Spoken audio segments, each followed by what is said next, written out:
अस्सलाम वालेकुम नाज़रीन, प्रोग्राम ओपिनियन में अली काजी में भलीकार आऊँ आया यासिर अहमद मूंखे स्टूडियो में ज्वाइन किया सीनियर तजियाकार अली काजी साहब। वेलकम अली साहब। Thank you Yasir. अली साहब, कल इस्तीफ़ाउनि जी ॻाल्हि निकिती हुई त तव्हांजी हिकिड़ी नंढी क्लिप आहे त तव्हां बेसिकली छा चयो त तव्हांजे नज़दीक तव्हांजे तजिये जे हिसाब सां छा फ़ैसिलो थी सघे थो। पर उहा क्लिप ॾिसूं, पोइ हुननि जे फ़ैसिले ते चऊं त हुननि फ़ैसिलो छा वरितो आहे। जी मुंहिंजे ख़्याल सुभाणे PDM जो इजलास आहे, जेको सरबराही इजलास आहे, ॾिसूं त हुन में फ़ैसिला छा था थियनि। छाकाणि त जेको ज़ाहिरी तरह इहो महसूसु थिए पियो त इस्तीफ़ान जी ॻाल्हि जेको मौलाना फज़ल रहमान ऐं नवाज़ शरीफ़ साहिबु चाहिनि पिया त असीं इस्तीफ़ा ॾेई छॾियूं। हाणे इस्तीफ़ा ॾियण जो मतिलबु आहे त किश्तियूं साड़े छॾजनि, ॿेड़ियूं साड़े छॾजनि। जेको हिननि जी स्ट्रेटजी जेका तइ थींदी, मुंहिंजो ख़्यालु आहे उहो इहा थींदी त जेको लॉन्ग मार्च अगरि सुभाणे जेको इजलास आहे ही असूली तौर ते त शायदि इहो चवनि था असीं इस्तीफ़ा ॾियण लाइ हाणे असूली तौर ते तयारु आहियूं, पर सही वक़्तु ते ॾिबो आहे। ऐं मुंहिंजो ख़्यालु आहे त सही वक़्तु ही तॾहिं चूंडींदा, हिननि जी चूंड इहा हूंदी त लॉन्ग मार्च थिए, लॉन्ग मार्च में वाकई में 1.5 लख माण्हू हुजनि, उहो 1.5 लख माण्हू इस्लामाबाद में पहुचनि, उहो इस्लामाबाद में बि रुकावटूं तोड़े जेको आहे वञी डी चौक ते वेहनि ऐं उते हिकिड़ो क्राइसिस क्रिएट थिए त हुन क्राइसिस या बहरान खे अञा सवायो करण लाइ ही इस्तीफ़ा ॾेई छॾी।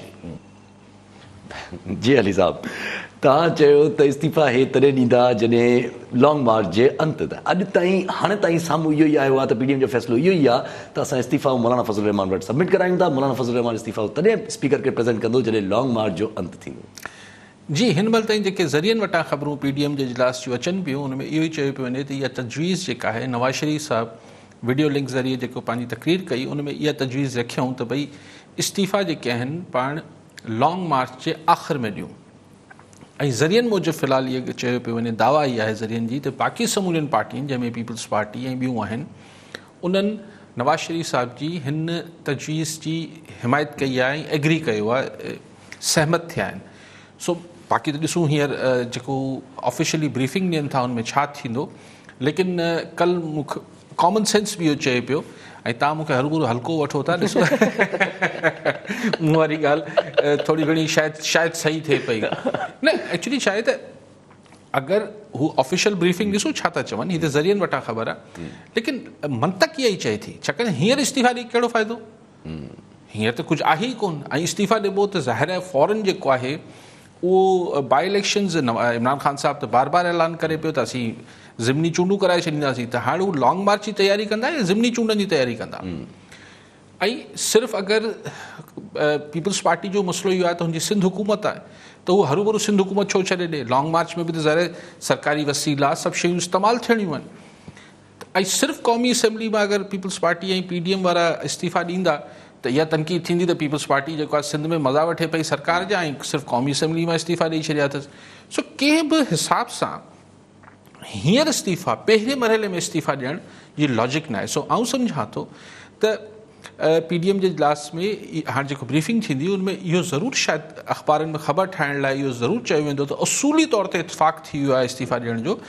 लेकिन हुनजो वक़्त जो तयन जेको आहे उहो PDM बाद में कंदी या सिधो सऊं चई छॾीनि त लॉन्ग मार्च जे इख़्तिताम में कंदी। थी सघे थो इहे चवनि न, सिर्फ़ु इहो चवनि त ही बाद में फ़ैसिलो थींदो त हू केॾी महिल इस्तीफ़ा ॾिजनि। पर अंडरस्टूड इहो ई आहे त अगरि लॉन्ग मार्च जो बि अगरि अॼु ऐलान थी वञे थो त लॉन्ग मार्च करण जो बि जेको अॻु में ई फ़ैसिलो थियल आहे, त पोइ ज़ाहिर आहे इस्तीफ़ान जो मरहलो आख़िरी हूंदो ऐं थी सघे थो उहो मरहलो अचे ई न अगरि लॉन्ग मार्च वाकई में कामयाबु थी वञे। सो अॼु पाण खे सिर्फ़ु इहो ॾिसणो आहे हिन ब्रीफिंग में त लॉन्ग मार्च जी तारीख़ जो ऐलान हू अॼोके फ़ैसिले इजलास में ई करे छॾींदा या इहो चवंदा त हुनजी तारीख़ जो ऐलान 13 डिसंबर ते जेको लाहौर में जलसो आहे हुन जलसे में कयो वेंदो। हाणे इहो मूंखे ख़बर न आहे, लेकिन अॼु कनि था इहो त क्लियर थी वियो न त लॉन्ग मार्च थिए थो। उहो जनवरी में थिए थो, डिसंबर जे आख़िर में थिए थो, जनवरी जे विच में थिए थो, उहो डिपेंड करे थो। छाकाणि त हिन पासे कोहीड़ो बि तमामु घणो हुजे थो ऐं थधि बि तमामु घणी हूंदी। सो हिकिड़े मौसम जी सख़्ती शदीद हूंदी। लेकिन कॉमन सेंस इहो ई चयो पियो त ही इस्तीफ़ा जेका आहिनि ऐं ॾिसूं मुंहिंजे ख़्याल हिन महिल ताईं त मूं वारी ॻाल्हि ठीकु बि बीहे, ॾिसूं ऑफिशियल ब्रीफिंग छा था कनि। ॾिसो एक्चुअल ॻाल्हि इहा आहे, हाणे जेको सही अगरि लॉन्ग मार्च जो ऐलान थी वञे थो ऐं जेको ज़ाहिर करिणो पवंदो अगरि ॿियो को त पोइ ॿ तरीक़ा आहिनि ॾिसो त मूंखे सम्झ इहा ॻाल्हि न पई अचे त लॉन्ग मार्च थियणु ॾिबो त बि ऐं न थियणु ॾिबो त बि ॿ वाटूं आहिनि न, या डायलॉग या ॾंडो। ॾंडे जो इस्तेमालु फ़िलहालु सरकार न पई करे। इमरान ख़ान चए थो न आउं इहो कोन कंदसि, हू चाहिनि था अपोज़िशन वारा त असीं विढ़ूं, आउं नथो विढ़णु चाहियां, ठीकु थी वियो त पोइ ज़ाहिर लॉन्ग मार्च लाइ बि न विढ़बो। लॉन्ग मार्च लाइ बि न विढ़बो त लॉन्ग मार्च पोइ मतिलबु जीअं इमरान ख़ान पाण डी चौक ते पहुतो त हीअ बि चवंदासीं डी चौक ते वेंदासीं। डी चौक ते अगरि वॾे अंग में, जीअं मूं कल्ह बि पंहिंजी तव्हां गुज़ारिश कई पई, त अगरि लख सवा लख माण्हू पहुची वियो डी चौक ते त पोइ बहिरान आहे, पोइ ॾंडो बि नथो हली सघे। डी चौक ते ऐं लख सवा लख माण्हू खे किथे बि तव्हां ॾंडे सां नथा भॼाए सघो, पोइ हले थी गोली। उहो त ख़ैर पोइ उहो त क्राइसिस ई ॿियो आहे, ख़ुदा ख़ैर करे। ॿ टे हज़ार माण्हुनि खे सोटियूं हणी भॼाए छॾणु ॿी ॻाल्हि आहे।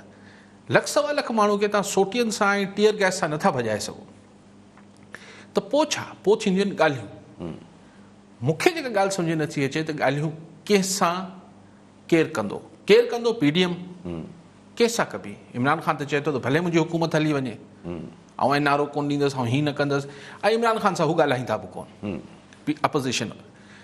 पोइ रहिजी वञे थी इस्टेब्लिशमेंट, जीअं माज़ी में थींदो त इस्टेब्लिशमेंट सां पसे पर्दा ॻाल्हियूं थींदियूं, पोइ इस्टेब्लिशमेंट हुकूमत ऐं अपोज़िशन खे चवंदा त बसि ठीकु आहे छॾा कराईंदी ऐं पोइ कमु थी वेंदो।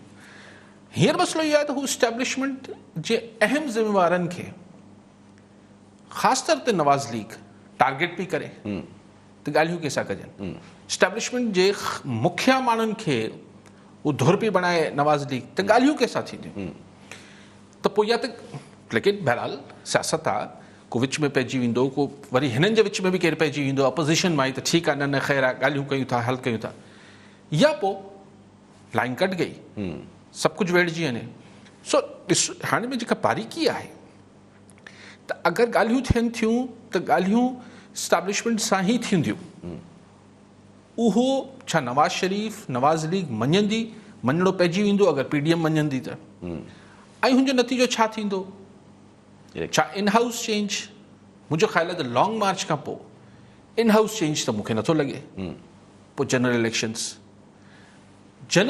अगरि न, ऐं अगरि कुझु थोरी ज़िद बहस वधी वई त बावजूदु हिन जे त असांजी मईशत ख़राबु आहे, बावजूदु हिन जे त बैन अल-अक़वामी सिचुएशन ख़राबु आहे, असांजे हक़ में न आहे, बावजूदु हिन जे त जेके ख़िते जी सूरत हाल आहे हू तमामु टिपिकल आहे, लेकिन आख़िर में जॾहिं वाट न बचंदी त चओ सभु फारे कयो, इहो थींदो।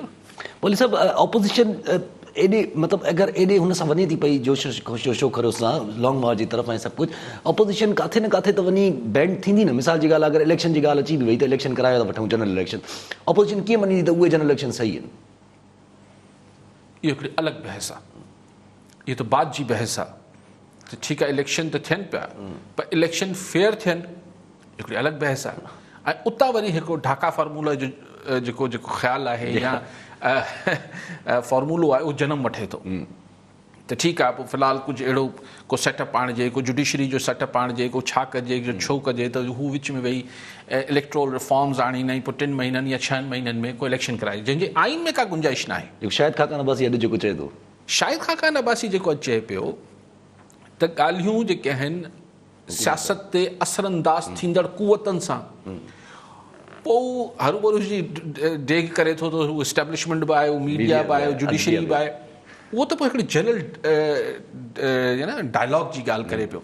पर असल में ॻाल्हि एतिरी ई त असरअंदाज़ थींदड़ ज़ाहिर इस्टेब्लिशमेंट त शायदि ख़ाकान अब्बासी ज़ाहिर आहे सही, हींअर भले केरु छा बि चए, नवाज़ शरीफ़ चए, मरियम साहिबा चवनि त न ॻाल्हियूं न थींदियूं, ऐं थींदियूं त जेके आहिनि उहे खुलेआम थींदियूं, माण्हुनि खे ॿुधाए थींदियूं, इहो थोरी थींदो आहे। ॻाल्हियूं थींदियूं ऐं पसे पर्दा ई थींदियूं ऐं इस्टेब्लिशमेंट सां थींदियूं, लेकिन इहो आहे त पहिरीं इस्टेब्लिशमेंट छा राज़ी आहे कुझु ॾियण लाइ या न, इहो हिकिड़ो अलॻि सुवालु आहे। ठीकु आहे साहब। साहब अगरि लाहौर जो जलसो थिए थो त जीअं चइजे त लाहौर जो जलसो अगरि 13 तारीख़ ते रखियलु आहे त प्राइम मिनिस्टर साहिबु चवे थो त असां रोकींदासीं बि न ऐं असां जेको आहे उहो इजाज़त बि न ॾींदासीं, त माना गवर्नमेंट जेको आहे उहो बाय द बुक थी हले। ॾिसो मतिलबु कंफ्यूज़ स्टेट ऑफ माइंड आहे न, त असीं डेकोरेशन वारनि ते जेको आहे हू केस दाख़िल कंदासीं, पर्चो कटराईंदासीं ऐं अगरि लेकिन इहा त असीं जलसो करणु ॾींदासीं। मतिलबु कुझु अजीब ग़रीब सूरत हाल आहे। ऐं इहो चवणु त इमरान ख़ान साहिब जो त भले मुंहिंजी हुकूमत हली वञे, माना उहा सोच अची वई आहे न। जी हा, माना कि ॾिसो आऊं कंहिं अहिड़े मौक़े ते त अची वियो हूंदसि जॾहिं आऊं चवां त यार भले मुंहिंजी कुर्सी हली वञे, न त आम हालतुनि में आऊं थोरी चवंदा, आऊं चवंदो न हीअं थींदो, हीअं थींदो, हीअं न कंदसि, हीअं कंदसि। पर जॾहिं आऊं इहो जुमिलो मुंहिंजे वाता निकिरे थो त आऊं हीअ ॻाल्हि न मञंदसि भले मुंहिंजी कुर्सी हली वञे, त मतिलबु कुर्सी वञण जो इम्कान या ख़दशो त मुंहिंजे दिमाग़ में पैदा थी वियो आहे न, ऐं अजायो त पैदा कोन थियो हूंदो। ॿिए हंधा बि जेके हुनजा पंहिंजी सपोर्ट कंदड़ धुरियूं आहिनि या कुवतूं आहिनि, हुननि बि चयो हूंदो त ख़ान साहिबु थोरा लचक ॾेखाओ। अगरि हुननि खे बि चई छॾियो आहे त भले मुंहिंजी कुर्सी हली वञे, त पोइ कुर्सी त कोन थी बचे। ठीकु आहे, ख़ान साहिबु आहिनि बि अहिड़ा ई, कुझु अहिड़ो ई कंदा। ठीकु आहे, सभु कॉलर सां गॾु डॉक्टर DH राठी हैदराबाद मां। जी डॉक्टर साहिबु, छा चवणु चाहींदा?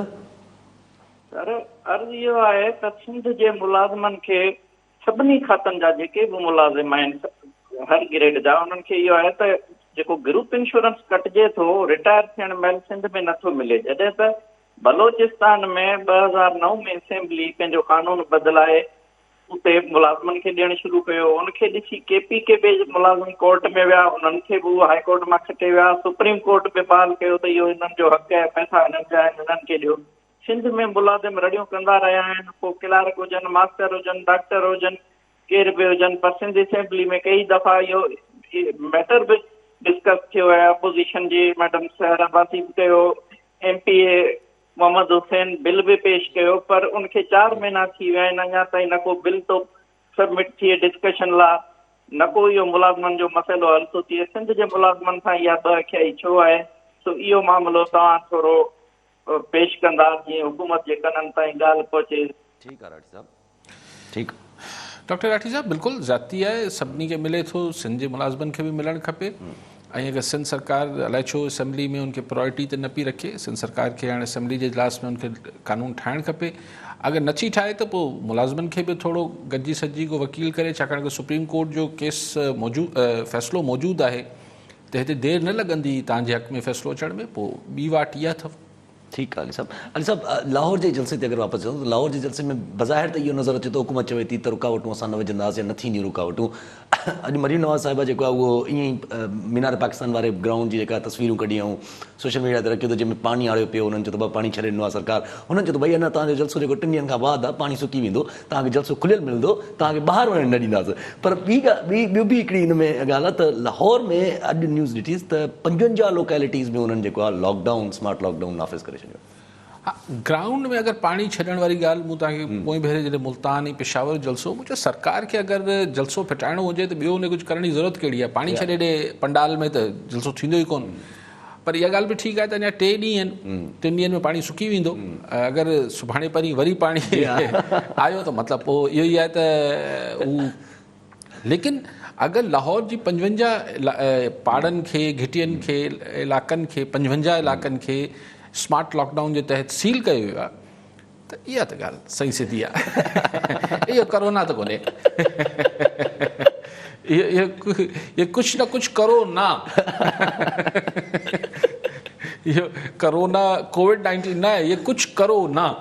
त ही कुछ करो ना है। ही 55 इलाइक़नि खे तव्हां शहर जे सील करे छॾींदव, उते पुलिस बीठी हूंदी, उते माण्हुनि खे निकिरणु न ॾींदव, त ज़ाहिर लाहौर जे जलसे में उनजो इम्पैक्ट त पवंदो। सो इहा त स्मार्ट लॉकडाउन ऐं स्मार्ट स्ट्रैटेजी आहे सरकार जी। त बाबा असां तव्हांजे लाइ कंटेनर थोरी पिया आहियूं, असां करोना लाइ पिया आहियूं। ठीकु आहे अॼु सभु पोइ इनखे राणा सनाउल्ला इन ई शइ खे थोरो वरी उन तरफ़ खणी थो वञे। राणा सनाउल्ला साहिबु चवनि त तसादुम क्रिएट करण जी कोशिशि करे थी गवर्नमेंट, अगरि अहिड़ा हथकंडा करे थी त पोइ इहो तसादुम अगरि क्रिएट थियो त ईअं न थिए त जेको लाहौर में जेको असांजो मजमू आयल आहे उनजो रुखो गरी ॿिए पासे हले वञे। इमरान ख़ान साहिबु अॼु जेको कॉलम निगारनि सां मिलियो आहे, उते जेको ॻाल्हाई, जेको मीडिया में रिपोर्ट थियो आहे, उनमें त ख़ान साहब चए थो नई मुल्तान में बि ग़लति थियो ऐं हीअ न थियणु खपे ऐं हिननि खे असीं खुलियो छॾींदासीं ऐं पाण बादशाह आहियां जलसनि जो ऐं लॉन्ग मार्चनि जो ऐं मूंखे को डपु न आहे परवाह न आहे अलिफ न आहे बे न आहे त पोइ तसादुम खे ऐं सरकार अगरि अक़लमंदी कंदी त तसादुम खां पासो कंदी चङा वरी गिदरे ऐं छुरी वारी मिसाल ॾियां थो तसादुम थियो बि त सरकार धकिजी वेंदी ऐं एतिरे अगरि माण्हू वॾे अंग में निकिरे ॾिसो हमेशह इहा चाहे कुझु बि कंहिं बि प्लानिंग कयल हुजे इमरान ख़ान जॾहिं पाण धरणे लाइ ताहिर कादरी साहिब सां निकितो त बिल्कुलु उन महिल तय थियल हो त नवाज़ शरीफ़ हुकूमत लुॾी वेंदी पर माण्हू न निकिता त जेके मदद कंदड़ बि हुआ उन्हनि बि चयो त माण्हू त आया कोन त 18,000 19,000 माण्हुनि ते हुकूमत त कोन हली वेंदी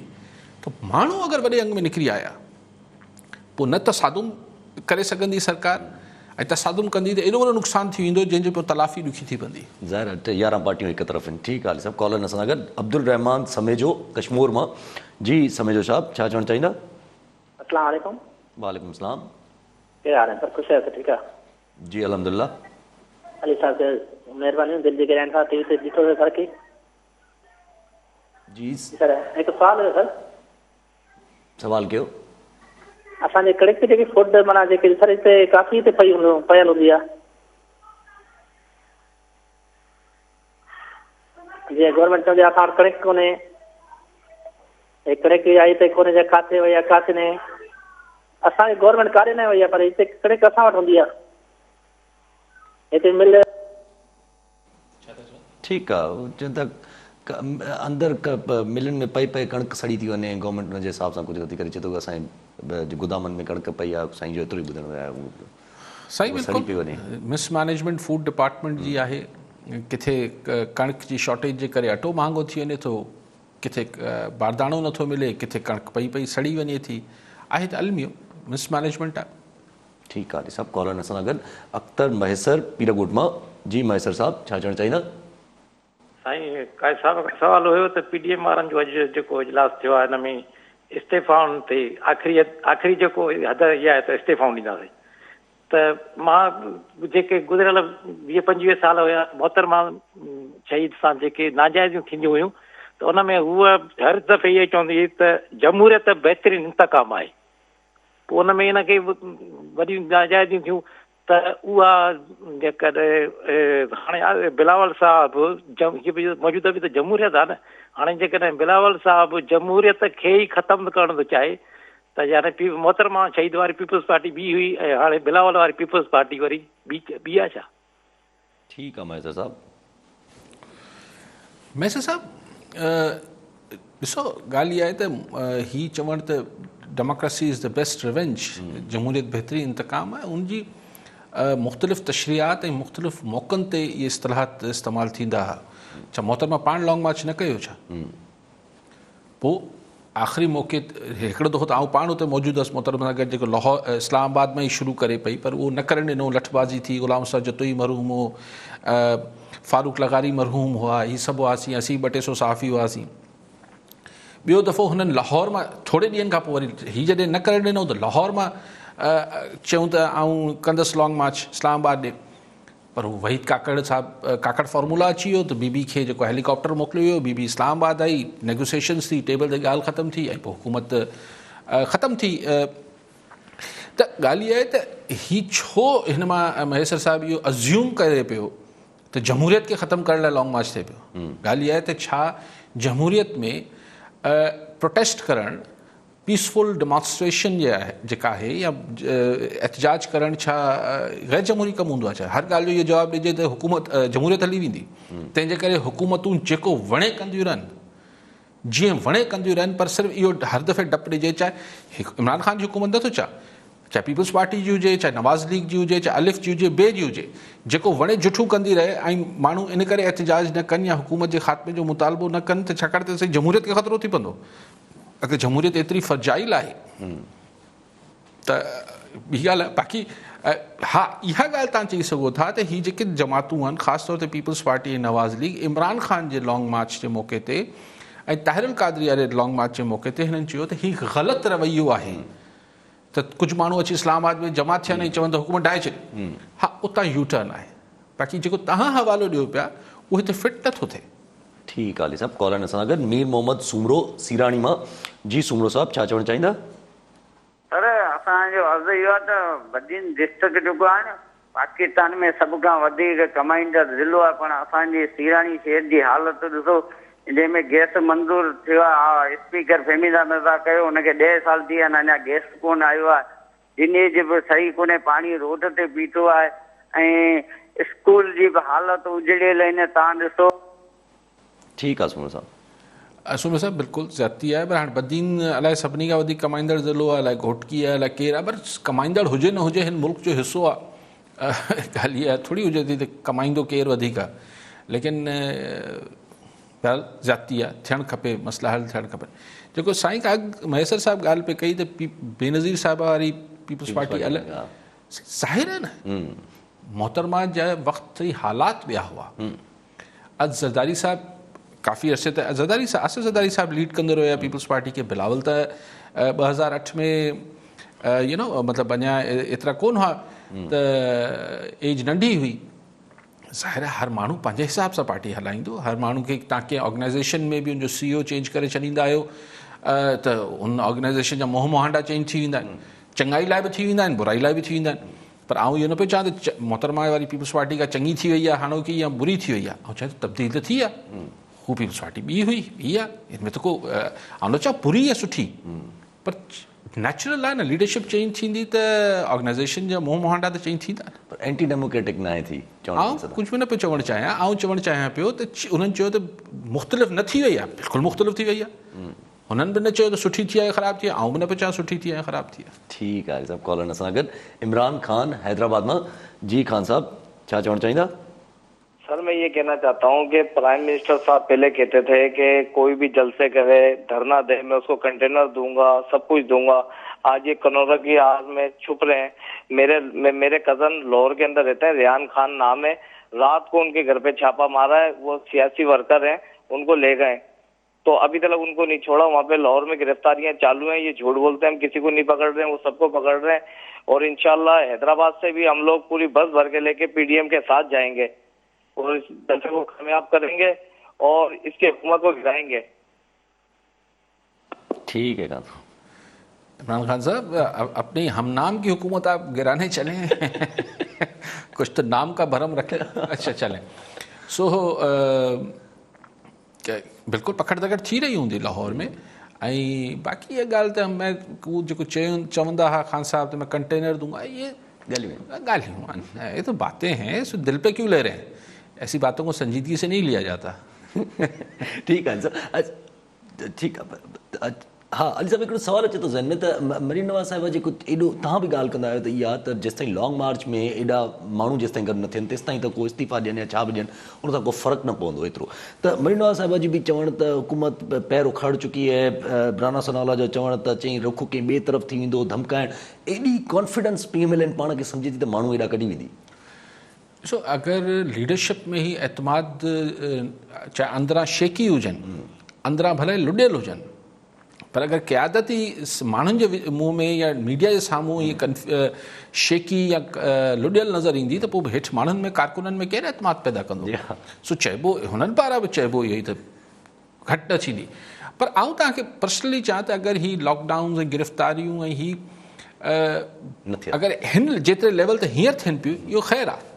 अगरि हिन खां थोरो सवायो न कयूं, लाहौर जो माण्हू ऐं सेंट्रल पंजाब जो माण्हू पाण खे लाहौर जे जलसे में त नज़र ईंदो, लेकिन लॉन्ग मार्च करण लाइ कुछ और चाहिए। ठीक आहे साहब, कॉलर असां गॾु गुलाम मुस्तफ़ा लाशारी कराची मां। जी लाशारी साहब छा चवणु चाहींदा? अस्सलाम वालेकुम। वालेकुम सलाम। सर मुंहिंजो काजी साहब आहे सुवाल आहे त जेको PDM जो इजलास थियो उन में फ़ैसिलो कयो या मूंसां राय ॾिनी वयूं त पहिरें क़ौमी असेंबली, उन खां पोइ पंजाब सूबो KP पोइ बलोचिस्तान, इहे टे जेका असेंबली इस्तीफ़ो ॾींदी, पीपल्स पार्टी इस्तीफ़ा न ॾींदी। ही मुफ़ादनी जंग आहे पीपल्स पार्टी खे छा पंहिंजो डपु आहे छा त जेकॾहिं असां इस्तीफ़ा ॾींदासीं वरी असांखे वोट न मिलंदी?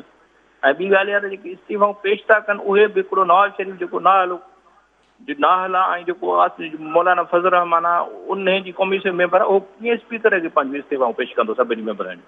महिरबानी। ठीकु आहे लशेर साहिब। लशेर साहिब ये मुंहिंजो अच्छा हींअर पाण खे ख़बर न आहे त अहिड़ो को फ़ैसिलो अञा फ़ैसिलो त न आयो आहे मुंहिंजे ख़्याल में। फ़ैसिलो तजवीज़ इहा आहे त सभई जेके आहिनि उहे इस्तीफ़ा मौलाना फज़ल रहमान वटि नवाज़ शरीफ़ इहा तजवीज़ ॾिनी आहे त हुन वटि रखाए छॾियो त अमानत तौरु जॾहिं लॉन्ग मार्च पंहिंजे इख़्तिताम ते यानी आख़िरी मरहला इख़्तिताम जो सवाल आहे जॾहिं लॉन्ग मार्च सफ़ा ॾफेर पैदा करे छॾे पीक ते पहुचंदो ऐं उन महिल बि अगरि केरु अञा थोरो हिकिड़े सवाइ प्रेशर धिके जी ज़रूरत हूंदी गिरती दीवार खे त पोइ इस्तीफ़ा बि वञी स्पीकर खे ॾिबा। इहा तव्हांजी ॻाल्हि लीगली तव्हां सही था चओ। ॻाल्हि इहा आहे त मौलाना फज़ल रहमान वटि इस्तीफ़ा अगर मौलाना फज़ल रहमान वञी स्पीकर खे पीपल्स पार्टी या नवाज़ लीग या कंहिं ॿिए पार्टी जे MNAs जा इस्तीफ़ा ॾींदो त स्पीकर चवंदो भाईजान आप कौन है, चवंदो मैं PDM हूँ। जी PDM की लीगल स्टेटस क्या है? PDM जे प्लेटफॉर्म तां इस्तीफ़ा स्पीकर वटि लीगली जमा थी नथा सघनि पार्लिमानी लीगली पार्लिमानी प्रैक्टिस जे मूजिबि। लेकिन ही हिकिड़ी अलामती ॻाल्हि आहे, हिकिड़ी यानी हिकिड़ो कॉन्फिडेंस ॾियारण जी ॻाल्हि आहे त हा असां पंहिंजा इस्तीफ़ा ॾेई छॾिया आहिनि। अगरि मौलाना फज़ल रहमान बि हिननि हुन मौक़े ते जॾहिं बि इस्तीफ़ानि जो मौक़ो अचिणो हूंदो उन मौक़े ते अगरि हिननि खां सलाह खां बग़ैर वञी अगरि इस्तीफ़ा ॾिना तो स्पीकर साहब चवंदो भाईजान आप कौन है, मौलाना साहब आप कौन है? जी मैं PDM हूँ। चई PDM क्या हो, मतलब क़ौमी असेंबली में तो PDM जो हिकिड़ो बि MNA कोन है मौलाना पाण सां। तो पर अगरि ओॾी महिल जॾहिं सलाह मशवरे सां थींदा पीपल्स पार्टी नवाज़ लीग ॿियूं पार्टियूं राज़ी हूंदियूं त पोइ हू गॾु वेंदियूं हुन सां ऐं पोइ इस्तीफ़ा पेश थींदा।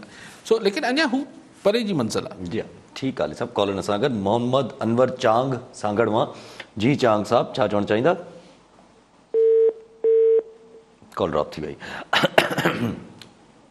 हाँ अच्छा अगरि इन जो अगरि मतिलबु चलो इन टॉपिक खां थोरो अॻिते वधूं था पोइ अचूं था वापसि इन टॉपिक ते। त कल्ह हिकिड़ी जजमेंट आई जेका वरी इंपॉर्टेंट सम्झी वेंदी त स्पेशल असिस्टेंट जेके प्राइम मिनिस्टर जा आहिनि उहे कंहिं गवर्नमेंट बॉडी खे हेड नथा करे सघनि। जजमेंट में चयो वियो आहे एडवाइज़र बि पुराणो बि आहे इहो ई त उहे कंहिं खे नथा करे सघनि ऐं इन जी वजह सां हफ़ीज़ शेख साहिब खे बि उतां हटायो पियो वञे ऐं हाणे इहो तफ़सीली जजमेंट जो इंतज़ारु पियो थिए त किथे हफ़ीज़ शेख साहिब खां ही जेका हुन हिकिड़ी फुल फ्लजेड हिकिड़ी मिनिस्ट्री फाइनेंस मिनिस्ट्री हैंडल कनि पिया किथे इहा ई त वापसि न वठणी पइजी वेंदी। त इहा वापसि वठणी पइजी वेंदी त अॼु इमरान ख़ान साहिब खां इहो सुवालु थियो हुननि कॉलम निगारनि जी गॾिजाणी में त हुन चयो त हम इसका कोई रास्ता बीच का रास्ता ढूंढ रहे हैं। त बीच का रास्ता इहो थी सघे थो वरी सुप्रीम कोर्ट खे वञी गुज़ारिश कनि या पोइ को पंहिंजो जेको इलेक्टेड MNA आहे हुनखे फाइनेंस मिनिस्टर अलामती तौर ते ठाहीनि ऐं पोयां हफ़ीज़ शेख साहिब कमु कंदो रहे। जीअं इंफॉर्मेशन जो हुयो सिस्टम न इंफॉर्मेशन ठीकु आहे। त पहिरियों कॉलर वठी वठूं मोहसिन बेलार राणीपुर मां। जी बेलार साहब छा चवणु चाहींदा? काज़ी साहब सभ खां पहिरीं करोड़ ऐं लखें वाधायूं एकता जो कामयाबु प्रोग्राम करण ते ऐं संगत जो 6-7 महीननि में साईं जन माना आपे खां कढी छॾियो आहे। ईअं ई मर्द मुजाहिद थी बीठा रहो पंहिंजे हक़ सॼो बीहो तव्हां को बि कोन लोॾे सघंदो। ॿियो सर जनवरी 2010 में तव्हां सिंधू दरिया जो ॾींहुं मल्हायो 10 जनवरी मुंहिंजे ख़्याल में मां ग़लति न हुजां। तव्हां उन ॾींहं ते दुआ जो टाइम फिक्स कयो 4 या 5 बजे शाम जो। उन खां पोइ ताईं सिंधू में मौज आई पाणी आयो। हाणे जेको आईंदा एकता थिए 2021-22 में त उन जो साईं को दुआ जो टाइम रखो त माना मां धणीअ करे को अहिड़ो हुकुम माना अची वञे सिंध जूं का सवलाई थी पए दुआ जो असरु आहे। ऐं ॿियो सर उन ॾींहं ते माना शहीदनि खे बि यादि कयो। दोदो सूमरो आहे होश मस्जिदी आहे बशीर ख़ान आहे। ॿियो सर PDM जो सर लॉन्ग मार्च अमल कंदा या ईअं ख़ाली हवाला कंदा अमली कमु? ठीकु आहे बेलार साहब इलाही सारी ॻाल्हियूं करे विया। आख़िरी ॻाल्हि करे पहिरीं आख़िरी ॻाल्हि खां शुरू कयां साईं PDM अहवालु छो कंदी ज़ाहिर लॉन्ग मार्च जो चवंदा अञा सरकारी ऐलान अची वञे उन्हनि अॻु में बि ऐलान त थियल आहे लेकिन हाणे ॾिसूं तारीख़ जो ऐलान अॼु कनि था या 13 डिसंबर ते कंदा। चवंदा त लॉन्ग मार्च त कंदा साईं। अगरि ॻाल्हियूं पहिरीं कामयाबु थी वेंदियूं न कंदा। एकता ॾियारी तव्हांखे बि लख लख मुबारकूं। दुआ जो ॾींहुं दुआ जे ॾींहं लाइ सही को दुआ जा त 365 ॾींहं उन लाइ को हिकिड़ो ॾींहुं छो मख़सूस था कयो? पाण सदाईं हू दरिया जे हवाले सां जेको साईं यादि पिया ॾियारीनि मूंखे, उन जी सूरत ॿी हुई त हू को 8-10 सालनि खां असांजे दरिया में पाणी न आयो ऐं मूंखे हमेशह लंघंदे दरिया खे ॾिसंदे हिकिड़ी अजीब अज़ियत थींदी त हीअ असांजी महिराण में मौजूदु कोन्हनि। त ज़ाहिर आहे उन्हनि खे कंहिंखां मुतालबो त कोन करिणो, दुआई करे सघिजे पई ऐं हुन सां गॾु हिकिड़ो इहो जागृता बि हुई, हिकिड़ो मैसेज बि हो। उन महिल बि उन ॾींहुं मूंखे यादि आहे त लखे सिंधवासी मुख़्तलिफ़ दरिया ख़ाली पेट में वारी जे पेट में लथा हुआ ऐं दुआ बि घुरी, पर सॼी मुल्क खे इहो मैसेज वियो त सिंध जा माण्हू पंहिंजे दरिया सां बि ऐं पाणी सां जंहिंजी हुननि जी जंहिंजे बुनियाद ते हुनजी ज़रात हले थी ऐं गुज़र सफ़र हले थो, उन जे मामले में तमामु हसास आहिनि ऐं संजीदा आहिनि। सो उहो उन महिल जी ॻाल्हि हुई। पोइ ख़ैर सां एॾी मौजूं आयूं ऐं पोइ बंदि असांजा जेके आहिनि उहे छाकाणि त करप्शन जे करे खोखला थियल हुआ त उहे बंदि टुटी पिया ऐं पोइ इहो सॼो किसो थियो। सो दुआ जा 365 ॾींहं आहिनि साईं। पाण रोज़ दुआ कयूं था त सिंध में ख़ुशहाली अचे ऐं सिंध में बहितरी अचे। सो उन लाइ को हिकिड़ो ॾींहुं मख़सूस छो कजे बेलार साहब? ठीकु आहे सभु कॉलनि सां गॾु सलीम नेड़ियो कढण मां। जी नेड़ियो साहब, छा चवणु चाहींदा? यार पहिरीं अली काज़ी साहब खे एकता ॾियारे जूं लख वाधायूं, इन भरपूर स्ट्रगल कई आहे। ऐं ॿियो मुंहिंजो सुवाल इहो आहे त जेको PDM वारा नवाज़ शरीफ़ वारा जेके नवाज़ लीग इस्तीफ़ाऊं ॾियण लाइ तयारु आहे, इन में पीपल्स पार्टी छा इस्तीफ़ाऊं ॾियण लाइ तयारु रहंदी? ऐं जेकॾहिं इस्तीफ़ाऊं ॾिए थी, सिंध गवर्नमेंट सां इस्तीफ़ा ॾिए थी, त पोयां सिंध में पीपल्स पार्टी लाइ माहौल छा ठहंदो? साईं अॼु न आऊं ज़माने खां हिन ॻाल्हि ते बिल्कुलु कन्विंस्ड आहियां त पीपल्स पार्टी सिंध हुकूमत मां इस्तीफ़ा न ॾींदी। हाणे इहो त तवका करणी पीपल्स पार्टी खां वधि में वधि पीपल्स पार्टी इलाही राज़ी थी वेंदी त क़ौमी असैम्बली मां इस्तीफ़ा ॾेई छॾे त ॿी ॻाल्हि आहे। सिंध में गवर्नमेंट आहे ऐं ॾिसो 2008 खां पोइ हिकिड़ो कंटिन्यूटी ऑफ पावर आहे। त 12.5 साल थी विया आहिनि त हू पीपल्स पार्टी जी जेका सॼी अप्रोच आहे हू गवर्नमेंट सां गॾु, मतिलबु गवर्नमेंट जे थ्रू ऑपरेट करण वारी ठहियल आहे। ऐं अगरि गवर्नमेंट वई त का गारंटी नथी हुजे न त ॿीहर वरी अलाए केॾे वक़फ़े खां पोइ मिले या न मिले। सो सवाल इहो थो पैदा थिए त पीपल्स पार्टी सिंध मां इस्तीफ़ा गवर्नमेंट खे छॾींदी या असेंबलियुनि खे इस्तीफ़ा ॾे। हा, अगरि सूरत अहिड़ी ठही वई त लॉन्ग मार्च जे नतीजे में त सॼे मुल्क में आम चूंडूं थींदियूं त पोइ ज़ाहिर हू कंहिं ॻाल्हि ॿोल जे नतीजे में थींदियूं।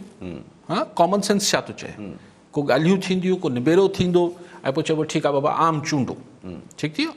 हाणे आम चूंडूं त वरी जेके केयर टेकर गवर्नमेंट आहे, छाकाणि त पीपल्स पार्टी जी हुकूमत सिंध में आहे त वरी निगरान हुकूमत जेका आहे पीपल्स पार्टी जी बि हुन में सलाह शामिल हूंदी ऐं PTI जो लीडर ऑफ अपोज़िशन त गॾियल सलाह सां ठहंदी।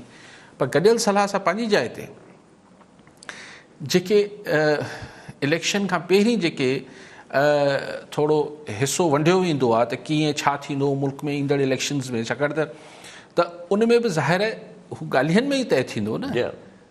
त उन खां सवाइ टिप ॾेई सिंध सरकार पीपल्स पार्टी हुकूमती बस मां न लहंदी, मूंखे नथो लॻे। मतिलबु मौजा थींदा आहिनि पर मूंखे मौज़ो लॻे थो।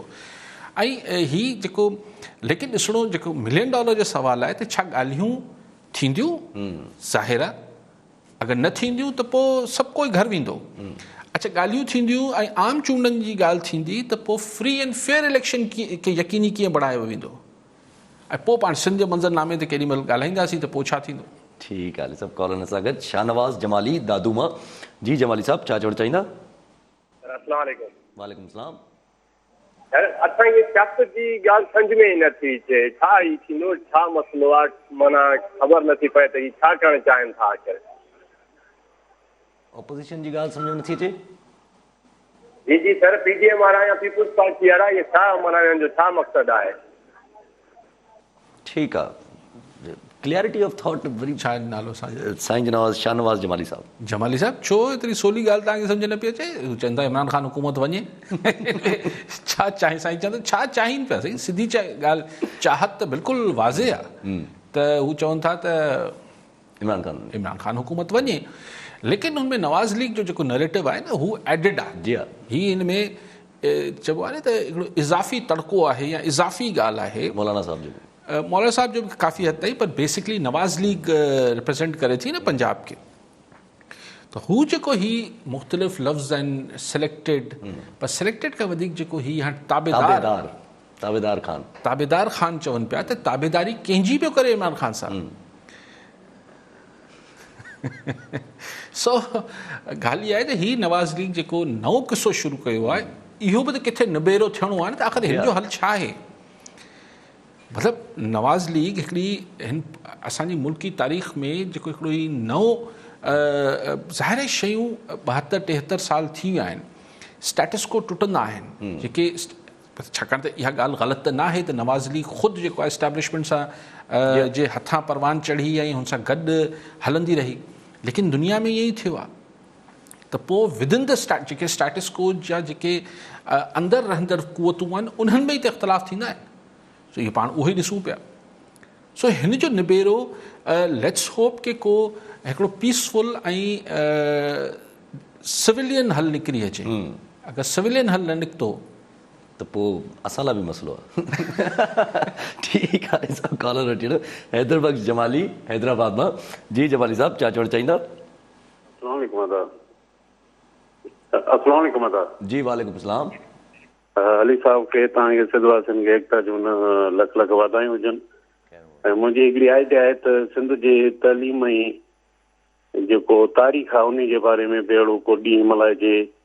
ऐं ॿियो सवेर कुझु देरि पहिरीं कंहिं कालर ॻाल्हि कई सिंध जे जेके जोधा शहीद आहिनि उन्हनि जे बारे में कुझु ॻाल्हि कजे, इन हिसाब सां दिहाड़ो मल्हाइजे त मुंहिंजे हिसाब सां मुंहिंजी आइडिया आहे त सही थींदो वधीक। अली साहब खां ॾिसो छा थो चए। ठीकु आहे जमाली साहब। जमाली साहब अक्सर ॻाल्हि थिए थी त सिंध जी तालीम लाइ ॾिहाड़ो मल्हाइजे त उनमें छा चइजे? ज़ाहिर इहो चइजे त तालीमी मयार बहितर थिए। उहो कीअं थिए? उहो को जागृता सां थी वेंदो? मिसाल अक्सर चवंदो आहे वरी, लेकिन वरी हिकिड़ो दफ़ो वर्जा करे वठां।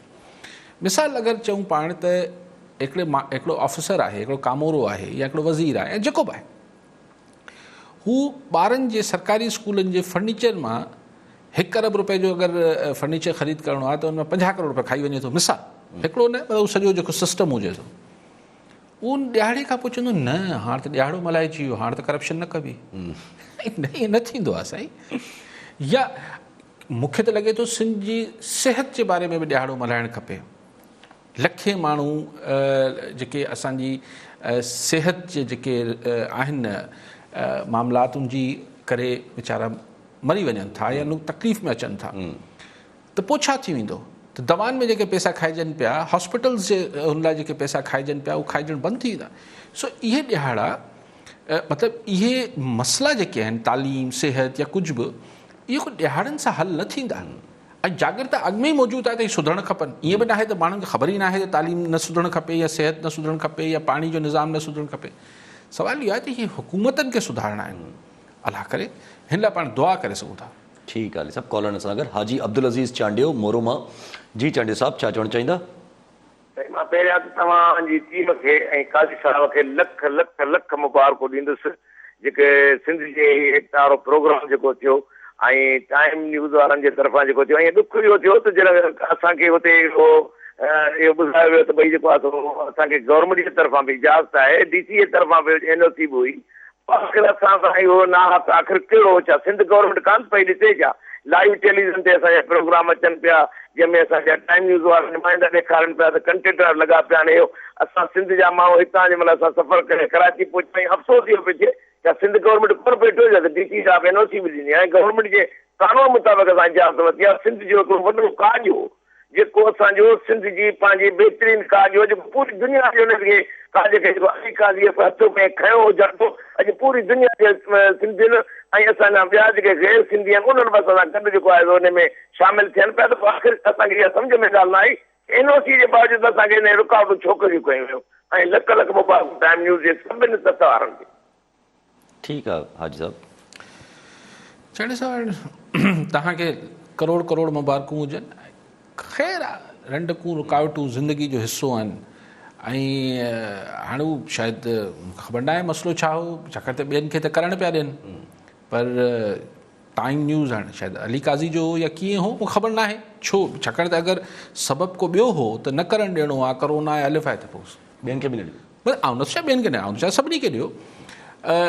पोइ पाण छा कयो, पाण त चयो त ठीकु आहे पटे छॾियो, उन्हनि चयो न पटींदासीं बि न, कंटेनर हाणे बंदि करे छॾींदासीं, चलो जेको थी वियो, मतिलबु इहे रंडकूं रुकावटूं साईं ज़िंदगी जो हिसो आहिनि, इहे को पहिरियों दफ़ो कोन आयूं आहिनि, इहे मूं खोड़ दफ़े ॾिठो आहे। हिकिड़े ज़माने में त मुर्गो जेको आहे उहो ॾींहुं मटरायो वियो हो, सभु कुझु थिए थो, अकेलो करण जी कोशिशि थिए थी, पर अकेला ही को ज़ाती कारोबार या कोई सियासत जी ॻाल्हि थोरी आहे, करोड़े माण्हुनि जी ॻाल्हि आहे। हाणे चांडियो साहिबु चवंदा त मां आयो साईं पर मूंसां ई त ज़ाती त तव्हां सां कई अथनि, सो ऐं हाणे कराची सिंध आहे जो नारो छो थो कुखे मूंखे ख़बर न आहे। ठीकु आहे साहिबु। अरे साहिबु तव्हां हिकिड़ी ॻाल्हि कई त जीअं सिविलियन कोई रस्तो निकिरणु खपे, अगरि अहिड़ो को मसइलो अगरि क्रिएट थिए थो, हाणे जे PMLN जो जेको नैरेटिव आहे उहो ई ज़्यादातर PDM जो नैरेटिव आहे, मोस्टली डोमिनेंट नैरेटिव DDM जो इहो ई आहे, त ॻाल्हियूं जेकॾहिं करणियूं आहिनि अहिड़े मसइले सां जंहिंमें एस्टेब्लिशमेंट खे पासे ते रखिणो आहे अॻिले इलेक्शन्स में, त उहो त सिविलियन सेटअप सां ॻाल्हि थियणु खपे न, आख़िर न आख़िर सिविलियन सेटअप सां ई त ॻाल्हि थियणु खपे। एक्चुअली PDM जो नैरेटिव इहो आहे त हीउ जेको सिविलियन सेटअप आहे IK जी सूरत में हीउ ख़ुदि कुझु बि न आहे, ही मतिलबु हाणे हू चवनि था डमी आहे, मतिलबु हिन बेइख़्तियार आहे, त बेइख़्तियार माण्हुनि सां छा ॻाल्हाइजे, जिन्हनि वटि इख़्तियार आहे उन्हनि सां ॻाल्हाइजे। लेकिन आउं इहो सम्झां थो त अगरि ही माण्हू लाहौर में, आउं वरी पंहिंजी ॻाल्हि जो वर्जा कयां थो, लाहौर में वॾो जलसो करे आहे वॾो, ऐं हुन खां पोइ हुन में डेट अची वञे थी या अॼु अची वञे थी लॉन्ग मार्च लाइ, ऐं उहो सिर्फ़ु नवाज़ लीग न करे सघंदी, उहो सिर्फ़ु पीपल्स पार्टी न करे सघंदी, उनमें मौलाना फज़ल रहमान जो वॾो रोल हूंदो, उनमें जेके ॿियूं KP मां जेके ANP ऐं हाणे मूंखे ख़बर न आहे त हू कंदा न कंदा PTM वारा, एक्चुअली अगरि हुते अगरि लख सवा लख माण्हू अची वियो, छाकाणि इहो हू माण्हू न हूंदो जेको जलसो ॾिसणु ईंदो आहे, इहो जेको आहे उहो ज़हन में ही को रोशो ॾिसणु न ईंदो आहे, ही उहो माण्हू हूंदो आहे जेको कमिटेड हूंदो आहे, उहो अगरि एतिरे वॾे अंग में पहुची वियो ऐं हू घिड़ी वियो ऐं हू D चौक ते पहुची वियो, त पोइ पाण पोइ जेको थियणो आहे उहो थी वेंदो, मतिलबु पोइ ईअं न थींदो त हाणे मतिलबु भई मिड़ी ॻाल्हियूं आहिनि न, पर हाणे स्टेजिस आहिनि ऐं ही स्टेजिस एतिरा परे कोन आहिनि, जलसो 2-4 ॾींहंनि में थी वेंदो, लॉन्ग मार्च बि जनवरी ताईं वधि में छिके वठंदा, सो ही महीने ॾेढ जी किसो आहे, पाण सभु ॾिसी वठंदासीं, सॼी ॻाल्हि पधरी थी वेंदी। ठीकु आहे अली साहिबु, वरी महिरबानी अली साहिबु। नाज़रीन, अॼु जे प्रोग्राम जो वक़्तु पूरो थियो, वरी मिलंदासीं ईंदड़ प्रोग्राम में, दुआ में यादि।